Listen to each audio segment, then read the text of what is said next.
सम्मानित क्रांतिकारी साथियों को क्रांतिकारी जय भीम। बहुजन समाज के मेरे भाइयों को, मेरे दोस्तों को, सभी को क्रांतिकारी जय भीम, अभिवादन।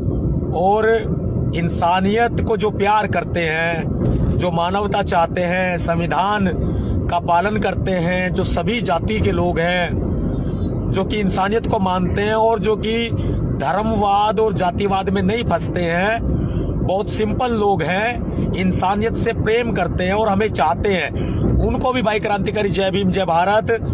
मेरे दोस्तों, आपको बहुत बहुत प्यार। मेरे पिता तुल्य बुजुर्गों, मेरी माताओं, मेरी बहनों, मेरे दोस्तों, मेरे भाइयों, अचानक मैं लाइव आया हूं अभी रात को। सतपाल तंवर भीमसेना चीफ आज अचानक से लाइव आकर आपके साथ कुछ बातें शेयर करना चाहते हैं, बताना चाहते हैं कि किस तरह से मेरे साथ ज्यादती की जा रही है। मैंने आपको पिछली अपनी वीडियो में बताया था कि मैं अभी ट्रीटमेंट पर हूं, मेरा मेडिकल ट्रीटमेंट चल रहा है, मेरा हार्ट का ट्रीटमेंट चल रहा है। मुझे किसी से कोई लेना या देना नहीं है भाई। मैं कोई ये नहीं है कि मैं आपसे कुछ ले रहा हूं या दे रहा हूं, नहीं। मैंने अपनी समस्या आपको बता दी, उसके बावजूद मैं समाज में काम कर रहा हूं, तो वो मेरी अपनी इच्छा है, मेरी अपनी मर्जी है। मेरा किसी के ऊपर कोई दबाव नहीं है, ना मेरे को कोई सैलरी दे रहा है। मुझे मेरे समाज का दर्द है। सड़कों पर लोग भीख मांगते हैं, मुझे वो दर्द है। गरीब लोग हैं जिनको ठंड में, सर्दी में, जिनके पास में ओढ़ने के लिए चादर तक नहीं है, पहनने के लिए कपड़े नहीं है, उनका दर्द है। मैं वो काम करता फिर रहा हूं, घूम रहा हूं, लेकिन मैं ये बता नहीं रहा, आपको जता नहीं रहा कि मैं क्या अच्छे काम कर रहा हूं। इसलिए बताना जरूरी समझ रहा हूं क्योंकि बहुत सारे लोग विरोधी ये कहते हैं कि सतपाल तंवर, तूने क्या अच्छा काम किया है आज तक, ये तो बता दे।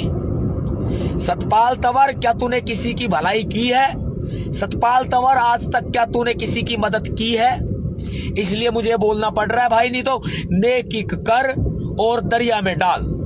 मेरा तो ये उसूल है और मैं तो रोज करता हूं, मैं दिखाता थोड़ी ना हूं। कुछ दिन से आप देख रहे हो, तो मैं इसलिए बताना चाहता हूं कि कुछ लोग मुझे परेशान करते हैं, इस वजह से मैंने ये सब कुछ दिखाया था। मैं बीमार हूं, मेरे साथ मेरी केयर टेकर है, मेरी एक पर्सनल नर्स है, वो मेरे साथ है। मेरे भाई है, ड्राइवर तो नहीं कहूंगा, गाड़ी चलाते हैं, मेरे साथ है। Turn left onto Mother Teresa Crescent.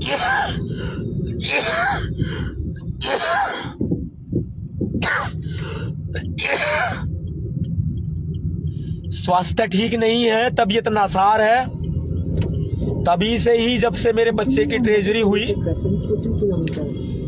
बड़ी मुश्किल से निशा जी को खड़ा किया। अब मैं खड़ा होने की कोशिश कर रहा हूं, तो मेरे साथ में हालात खराब, मेरा बीपी लो चला जाता, डाउन चला जाता। मैंने आपको पहले भी बताया था, मैं इन बातों को रिपीट नहीं करना चाहता।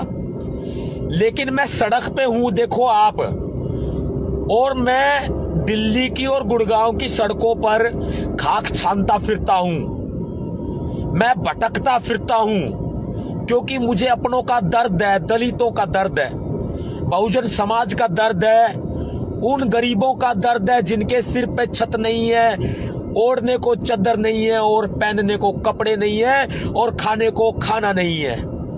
मैं अब आपको दिखाऊंगा नहीं लाइव में कि देखो जी मैं ये कर रहा हूं, नहीं। मैं सिर्फ आपको ये बताना चाहता हूं, ये प्रशासन, ये सरकार मुझे जीने नहीं दे रहे हैं, मुझे ना भलाई के काम करने दे रहे हैं, ना मुझे अच्छे काम करने दे रहे हैं, ना मुझे किसी की मदद करने दे रहे हैं, ना मुझे दलितों की आवाज उठाने दे रहे हैं। ये मेरे रास्ते में रोड़े अटका रहे हैं। वीरेंद्र कादियान जो जज हैं गुड़गांव के, उन्होंने मेरे साथ ऐसा बर्ताव किया, मुझे हिरासत में ले लिया, मुझे जेल में डालने की धमकी दी। उन्होंने ये बोला, सपना चौधरी मेरी बहन है, सतपाल तंवर तुझे जेल में डाल दूंगा, ऐसा उन्होंने मुझे धमकी दी। जुडिशरी का नाश कर दिया, जुडिशरी को बदनाम कर दिया। लोग, ये जनता जब सब जगह से न्याय की आस मिट जाती है, जहां सबकी वहां न्यायालय पर आस आकर टिक जाती है, वो जज मुझे ये कहते हैं कि सतपाल तंवर तुझे जेल में डाल दूंगा। सपना चौधरी मेरी बहन है। आप जाति के ऊपर न्याय करोगे क्या मेरे साथ? इसके लिए तो समाज न्याय करेगा। बहुत जल्दी आपको बताया जाएगा कि कहां आना है। समाज करेगा न्याय। अब मेरे पास में जगह जगह से, अलग अलग जिलों से पुलिस का दबाव आ रहा है। मेरे खिलाफ मुकदमे दर्ज किए जा रहे हैं। ईवीएम के खिलाफ जिस लड़ाई की मैंने शुरुआत की आप सबके प्यार से, सहयोग से, हालांकि ये लड़ाई बरसों से लड़ी जा रही है, बरसों से हम इस लड़ाई को लड़ रहे हैं, लेकिन अब आकर के इस लड़ाई को हम अपने अंतिम रूप में पहुंचा रहे हैं। ऐसे में ये जो सरकार है नरेंद्र मोदी जी की, भारतीय जनता पार्टी आरएसएस की सरकार, ये मुझे रोकने का प्रयास कर रहे हैं। मैंने 22 तारीख का आंदोलन रखा, उसको भी इन्होंने नेस्ता नाबूद कर दिया। अभी भी मैं इस वक्त दिल्ली की सड़कों पर खाक छान रहा हूं, आप देख लो। ये देखो, In 50 meters, at the roundabout, take ये the देखो। first exit. Exit the roundabout क्या नहीं? Baba Kharat Singh Road. या हाँ, In बताओ। 600 meters, at Gold अभी भी मैं take the third exit. Delhi की to सड़कों Baba पर Kharat Singh Road. खाक छान रहा हूं। क्या मेरा परिवार नहीं है? क्या मेरे बच्चे नहीं है? मेरे 2 बच्चे खो गए मैंने, तो क्या हुआ? मेरा परिवार तो है, मेरे माता पिता तो है, जो मेरी राह देखते हैं कि बेटा घर आएगा। मेरी पत्नी तो है, जो राह देखती है कि बेटा घर आएगा। लेकिन ये बेटा केयर टेकर को साथ में लेकर और नर्स को साथ में लेकर और हमारे और साथियों को साथ में लेकर सड़कों की खाक छान रहा है। अपनों का दर्द है, ईवीएम के खिलाफ आवाज उठाई, आज मुझे ही मुश्किल में पैदा कर दिया गया। मेरे ऊपर जानलेवा हमला किया गया। पीछे पुलिस ने क्या कार्रवाई की बताओ? बंदों को पकड़ के छोड़ दिया, उनकी जमानत हो गई। बताओ क्या हुआ? बताओ क्या हुआ? कुछ हुआ? आंदोलन का रास्ता तो अपनाओ साथियों, कम से कम। सब मुझसे न्याय की उम्मीद करते हैं, आज मैं न्याय मांग रहा हूं,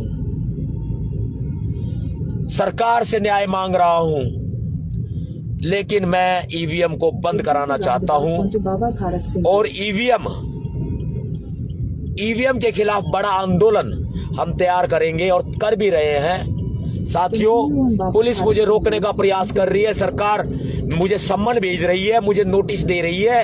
अलग अलग जिलों की पुलिस को से नोटिस दिलवाए जा रहे हैं। सरकार बार बार मुझे चिट्ठी लिख के चेतावनियां दे रही है, मुझे जेल में डालने की धमकियां दी जा रही है। जुडिशरी के माध्यम से, जज के माध्यम से सपना चौधरी का नाम लेके गुड़गांव के जज मुझे जेल में डालने की धमकी देते हैं। फैसला तो देश की जनता को करना है, मेरे बहुजन समाज को करना है, मेरे माताओं बहनों को करना है फैसला। तो अभी मैं दिल्ली में हूं साथियों।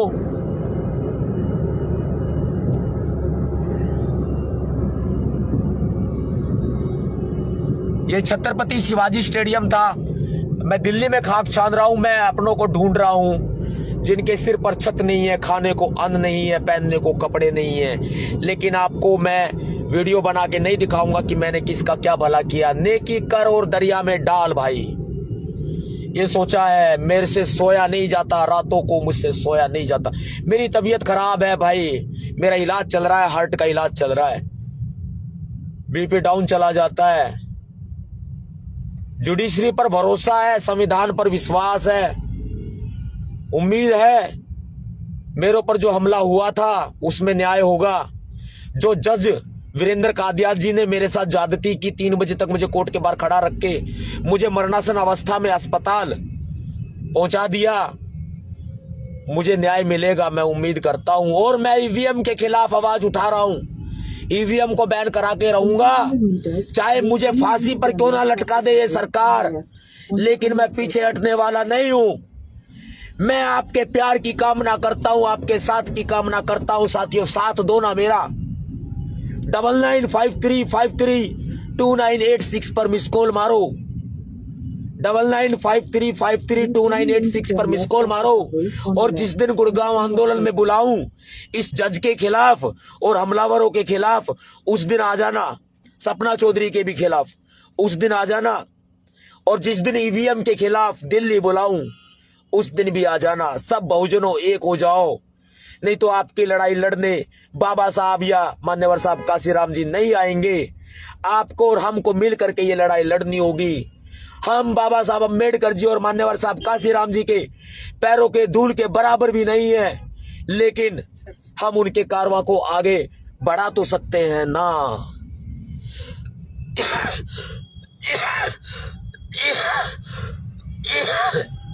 दया, मेरी तबीयत ज्यादा खराब हो रही है अभी। हाँ, सुनो In सुनो 800 मैडम, meters. अभी काट रहा हूं मैं फोन, रुको रुको। ठीक है भैया, क्रांतिकारी जय भीम, फिर मिलते हैं, जिंदा रहे तो मिलते हैं भाई।